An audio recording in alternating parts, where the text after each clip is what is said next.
Amahoro y'Imana abane nawe nshuti y'umusaraba dusangiye amakuba no kwihangana biri muri Kristo Yesu. Ndagusuhuje mu izina ry'umwami wacu Yesu Kristo. Ubuntu n'amahoro biva ahera bibane nawe, kandi kunesha kwa Kristo kube ku buzima bwawe no ku bugingo bwawe.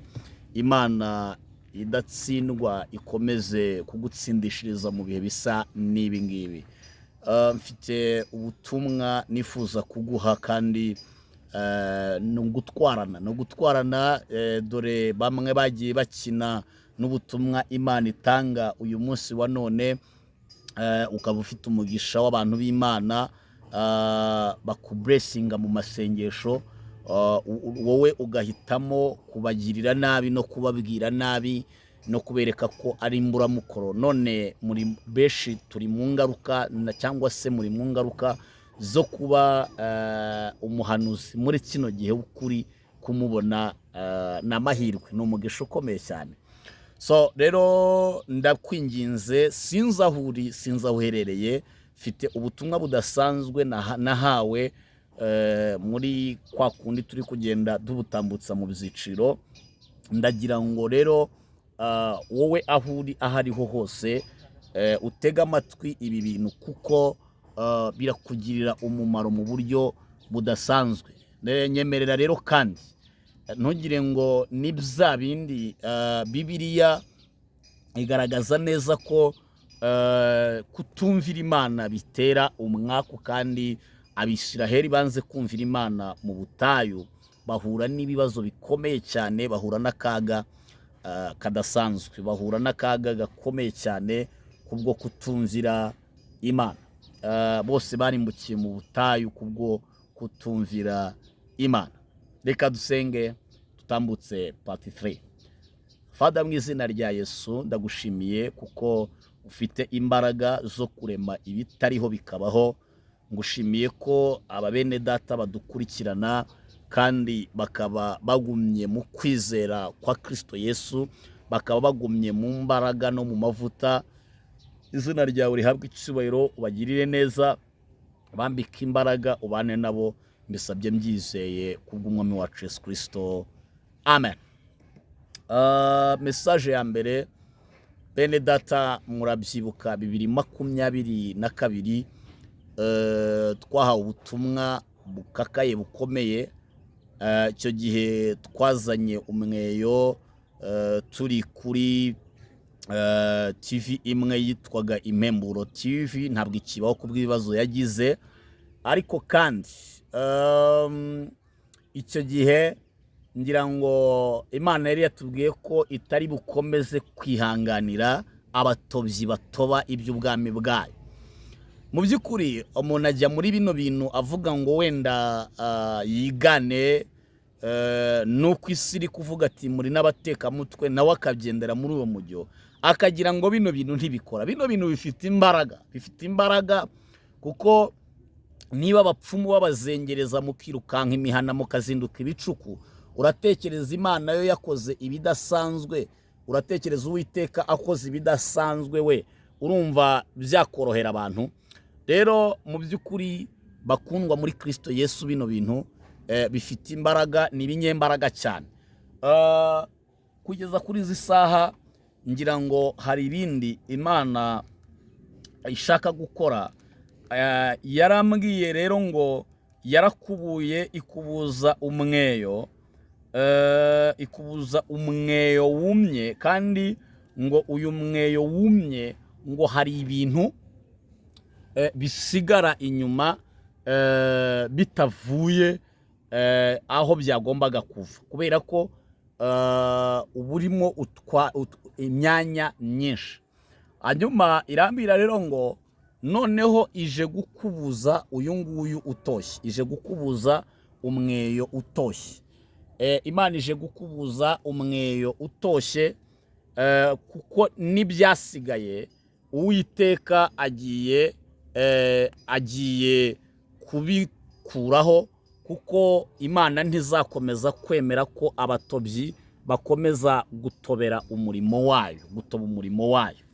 Hanyuma irambwira ngo nyuma y'uko gukubura ikubuje umweyo utoshye, haje umweyo utoshye, haje umweyo utari busigaze akantu na gatoya. Iyo ni message ya mbere.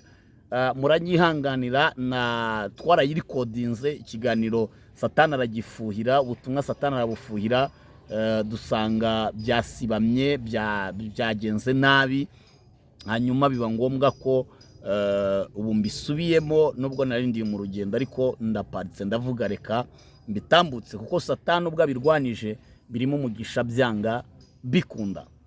Hanyuma iyo ni message. Nyuma y'uko gukubura harabaho ububyutse, Imana irongera yubaka umurimo wayo, irongera yubake ubwami bwayo.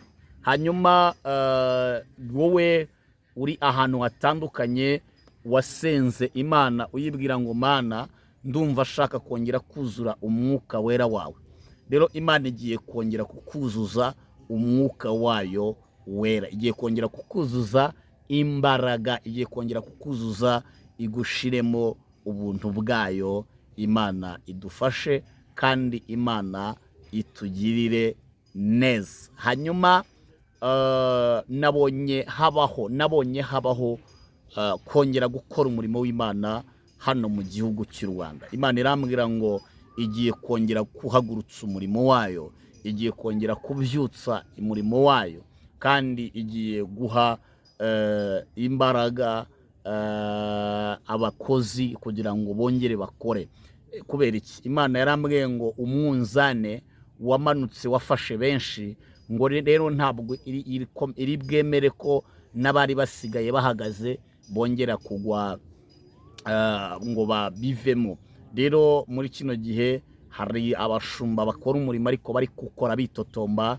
Imana igiye kongera kublessinga umurimo wayo, guhesha umugisha umurimo wayo ku isi ndetse n'indahangaha muri rusange. Hanyuma Imana iyo ivuze nihabaho ikinyuranyo kitandukanye n'ibyo ivuze, ntibabivuze ko ibyo yavuze atari ukuri, ahubwo mwibuke ko Lazaro yarababwiye ngo nimumureke ntacyaba, ariko birangira apfuye kugira ngo yiheshe icyubahiro.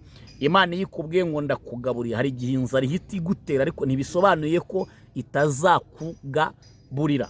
Imana ikugirire neza, iguhe kumenya imvugo yayo, iguhe kumenya imvugo yayo mu buryo bumwe cyangwa se ubundi buryo bundi.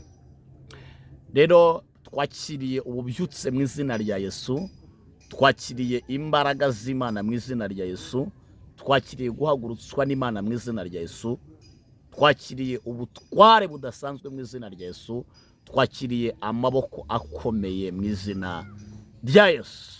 Hari indi message nshaka kuguha nahawe nayo ku ba diaspora. Twigeze guhanura umwaka ushize 2025, tubabwira ko hagiye kubaho ibintu bidasanzwe by'uko bamwe bagiye gusubizwa mu bihugu byabo, abandi bakwambugwa uburenganzira, abandi bagahura n'ibibazo by'ibifungo. Ngira ngo ibyo muri kugenda mubibona ku bari muri Amerika n'ahandi hatandukanye. Rero bene data, iyo duhanura ibintu ntabwo biba ari imikino tuzanye cyangwa ngo ni views dushaka, nabyo ni byiza. Nabonye na leta y'ubumwe bw'abanyarwanda igiye gutuma abanyarwanda aba content creators bagira ubushobozi, kuko ahanini turi urubyiruko kandi dukeneye n'iterambere. Nari mvuze ko nazo atari mbi, kuko ayo mafaranga yagiye muri dashboard ntabwo iyo account nyijugunya ngo kubera ko nakoreye Imana. Rero nabyo bifatikanyiriza hamwe kutuzanira ibyiza, ariko ahanini si cyo kinzana. Ahanini izo ni inyongera kuri jewe, ahanini no kugira ngo urokore ubugingo bwawe, kugira ngo umenye icyo Umwami Imana ashaka. Rero tukanashima Perezida wa Repubulika y'u Rwanda, muzeyi wacu, tukashima Bruce Melody ko yabajije ikibazo kandi cyiza, kandi yatanze igitekerezo gifite ireme. Dukeneye rero abantu bicara muri presidence, bakicara mu nama z'imishyikirano, bakavuga ibibazo bihari, ibituma urubyiruko ruri kuva mu gihugu rwifuza kujya ahandi, urwo rubyiruko rukaguma mu gihugu kubera ko ibyo bibazo byakemutse. Tuzi abantu benshi bagiye bajya gukorera imbuga nkoranyambaga ahandi hantu, kandi no mu Rwanda birashoboka. Rero mubikore rwose kuko ibyo byavuzwe biri mu mitima y'abantu benshi. Je nari naribajije impamvu nkabona nkora ariko nkabona si member. Okay, ndavugana umurimo w'Imana, reka mzihorere. Ariko ubwo nahise menya ko ikibazo hari ibitari byujujwe n'abayobozi bagomba kuzuza kugira ngo natwe nituvuga n'ubutumwa tuvuga ubwo butumwa ariko tunabone n'iby'umuribiraho egamayi dufite imiryango. Rero Imana iba umugisha, ndatekereza ko icyo kintu kizakemuka kuko umukuru w'igihugu cyacu yavuze ko ashaka ko rwose bashyira hamwe bakabikemura. Byadushimisha, ndazi ko nawe nkurikirana byagushimisha kuba naba nkorera Imana ntafite birantega, umuryango umeze neza, kuko ubu ntaba supporter dufite bahagije, ariko kandi twarahiriye gukorera Imana. Gusa nibinanga tuzaboha amahema twebwe dukorera Imana, kuko nibwo buzima bwacu. Ntabwo rwose muzatubona mu bintu by'ubutubuzi. Oya rwose tuzi ko Imana ifite imbaraga zo guca inzira, nako kaba ari akayira rero Imana iciye, turabyishimiye. So rero nari mbabwiye ko iyo tuje hano tuvuga ibintu ntabwo ari ndabu. Oya, Yesu yadutoje kubaho muri bike no muri byinshi, kandi azakomeza no kudushoboza kubihagararamo neza. Iyo bibonetse turabyakira, iyo bitabonetse kandi turihanganira mu Mana, kuko twaratojwe. Si twe twenyine tuba turiho mu buzima bwo gupfundikanya. N'abadapfundikanya bafite ibindi bibazo byabo byihariye bibagoye. So rero Imana ibagirire neza. So rero nari mvuze ko ibyo twatambukije umwuka yari yatubwiye, ariko nanone hariho intsinzi mu by'ukuri birimo akaboko k'Imana, kuko Imana yari yambwiye icyo gihe, irambwira ngo hari abantu bahagurutse bafite imihigo myiza yo gukorera Imana. Imana irabablessinga, ibaha ibyangombwa, ibaha kujya aho bifuza kujya. Irambwira ngo ariko bagezeyo baranyibagirwa, nabo kwirirwa batuka abantu b'Imana, nabo kwirirwa baca imanza, ndetse ngo hari n'ababorotse amatelefone yo muri Afurika. Ubwo bwibone rwose ntabwo bwari bunejeje Imana, kandi mbabwire ko binakomeje. Gusa hari icyo nabwiwe uyu munsi. Imana yambwiye ngo wowe wahagaze mu cyuho ukabona umugisha, uwo mugisha ubonye ukawugumana, ukawuhereza abantu nk'uko wabisezeranije Imana. Imana ngira guproteje, iguhaye protection, iguhaye uburinzi, kandi iburijemo imigambi. Iyo migambi rero kuko hari icyo ari Imana, icara utuze usenge, ugume usapotinga ubwami bw'Imana, wowe ugume ushyire mu bwami bw'Imana. Ariko se namwe barokore murantangaza muri hanze, wowe umuntu wavuye inaha bigizwemo uruhare n'abapfumu, agumana uwo mupfumu, aramublessinga.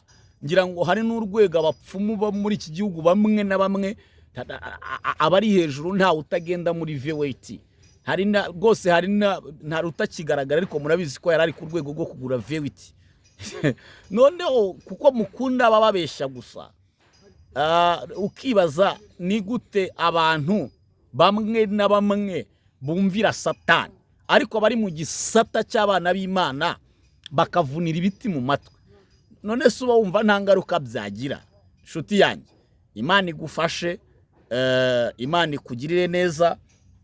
Ntihazabeho ko haba ikibazo gikomeye cy'uko hazabaho kukubona inaha uri kuvuga ngo Mana, ngo ndakwinginze, ngo ngera unsubizeyo.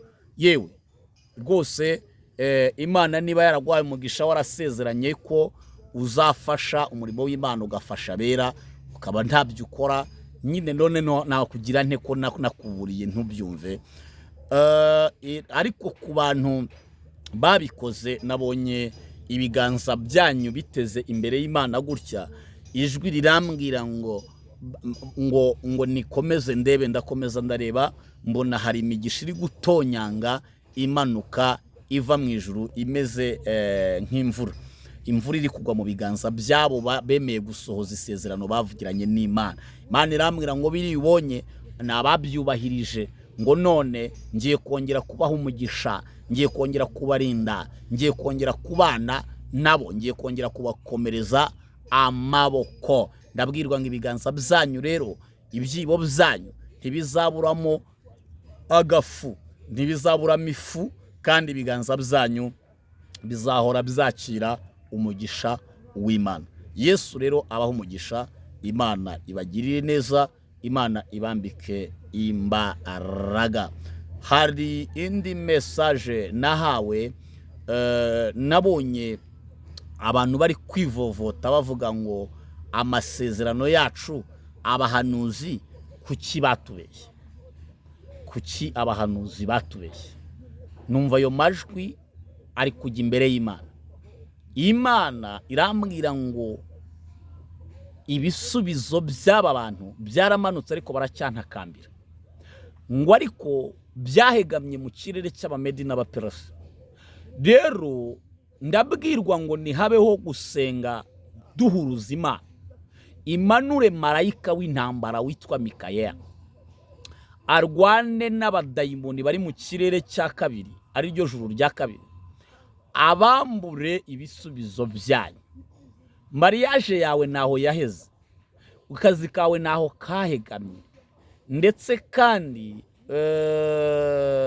inshuti yanjye, visa yawe naho yahegamye. Wirenganya abayobozi ngo barayikwimye, ntabwo ari bo, ahubwo Satani yararwanye, yarakurwanije.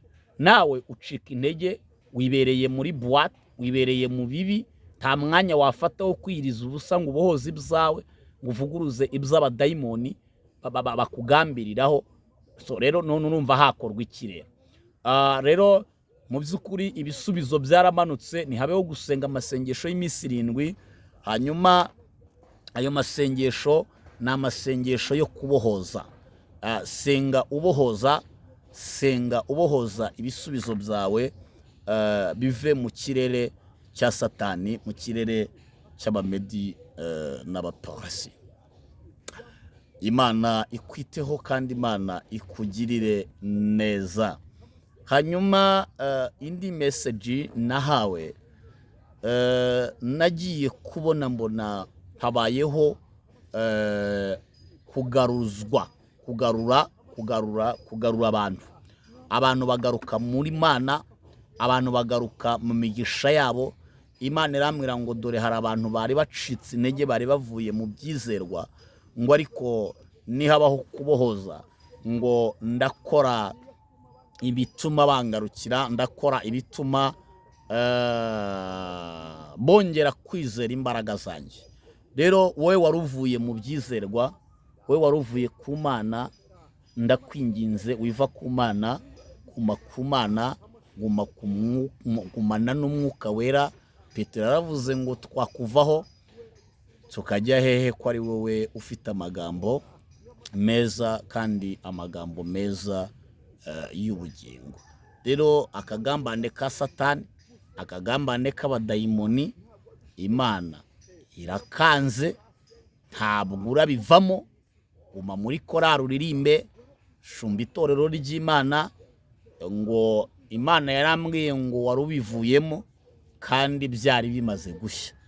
Rero Imana ibyo yibwira izakugirira ni byiza, si bibi rwose, ni byiza, ntabwo ari bibi. Igambiriye kukugirira neza, wicika intege, winanirwa, guma ku masengesho, guma ku birindiro, ugume ku bicaniro. Imirindi y'umwana turayumva mu mwuka. Abo rero bagaruwe n'Imana n'abantu bari bataraye. Niba niwumva iyi message wari ucitse intege rwose, ndagira ngo nkumenyeshe ko bivuye ku Mana ngo guma mu Mana, kuko Satani aragira ngo akunyage umugisha, kuko umugisha wari uje muri uyu mwaka. Ubwo rero Satani aragira ngo agukure mu mwanya mwiza, noneho imigisha yawe niza ikubure aho Imana yagusize, ikubure imigisha yisubiriraho igomba kujya, cyangwa ikatire no ku bandi. Ntiwemere guhomba ibyo Imana itanga kubw'amajwi y'abadayimoni bakubwira ngo bivemo, cyangwa ngo bireke, ngo nta mumaro, ngo ntacyo bimaze. Oya, birakimaze mu izina rya Yesu. Imana ikwiteho, kandi Imana ikugirire neza, ikwagure kandi ikwagurire n'imbago. Yesaya 7:7 haravuga ngo ariko Uwiteka Imana iravuze ngo imigambi y'abadayimoni ntizahama kandi ntizasohora. Ikindi Imana yarambwiye ngo ije guca imigozi igose ingo. Nabonye abadayimoni bahagurukiye gusenya ingo, hanyuma mbona Imana ikoze igitangaza, mbona hongeye kubaho guhuza kw'imiryango. Imana iravuga ngo hari intonganya ikuye mu ngo z'abadamu bamwe na bamwe, kandi namwe mwashenye Uwiteka agiye kubagirira neza, agiye kubacira akandi kayira. Hari amahirwe Imana ikuzaniye, hari amahirwe Imana iguhaye, hari ukublessingwa n'Imana, Imana ikublessinze. Hanyuma rero kandi Imana ibiteho kandi ibagirire neza. Hari ubutumwa bw'ababyeyi bafite abanyeshuri bari ku mashuri. Nabonye ibigo byinshi ni ku isi yose, mbona byatatswe n'umwuka wa shitani wo kugagaza abana no kubatura hasi no kubatwara ubwenge. Mbona abadayimoni bari kwivovomanga ngo aba bana bamwe na bamwe ngo bageze hano tutabitekerezaga. So wowe umwana wawe yiga mu bufindo bw'Imana, ahageze ukaba nawe wari uzi ko atazapfa ahageze. Ndagira ngo nkubwire ngo inshuti yanjye, Uwiteka Imana y'amahoro irashaka ko kugirira neza, irashaka kugirira neza abana bawe, ariko Satani ashaka kubatwara ubwenge, ashaka kubanyaga, ashaka kubagirira nabi. Rero ndakwinginze, guma mu masezerano, usengera abana bawe aho bari ku ishuri. Imana ibakomeze, Imana ibahe imbaraga, Imana ibarwanirire, kuko si ibintu byoroshye. Yesu abaho umugisha rero, Imana ibagirire neza. Shalom. Imana ibagirire neza, ibambika imbaraga. Turikomeje gutambutsa ubutumwa tuba twahawe, kuko n'ubu turi kwerekeza aho twivuganira n'Imana. Yesu aguhe umugisha. Shalom, shalom, shalom.